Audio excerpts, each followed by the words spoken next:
రక్షణకి అర్హత లేని వారమని మనం. పేదవారంటే డబ్బులో కాదు, మనము వారికన్నా చాలా పేదవారం. ఎందుకంటే ఆయన బిడ్డలు, ఆయన కనపరుచుకున్నాడు ఇజ్రాయేలు వంశాన్ని అబ్రహాంకి ఇచ్చినటువంటి వాగ్దానాన్ని బట్టి.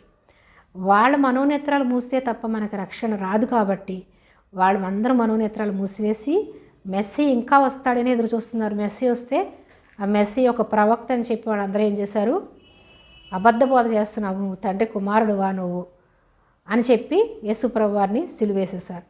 అవన్నీ కూడా దేవుడు సంకల్పం, ఇదంతా దేవుని ప్రణాళిక. వాళ్ళ మనోనేత్రాలు మూసివేసి యేసుప్రభు వారిని సిలువేసి మనకందరికీ రక్షణనిచ్చి యేసయ్య మళ్ళీ తిరిగి వచ్చేంత వరకు కూడా, మనందరూ రక్షణ ఇచ్చేంత వరకు కూడా, మనందరూ రక్షణ పొందుకునేంత వరకు కూడా, ఈ లోకం అంతా కూడా రక్షింపబడేంత వరకు కూడా ఇజ్రాయేలీల మనోనేత్రాలు తండ్రి అయినటువంటి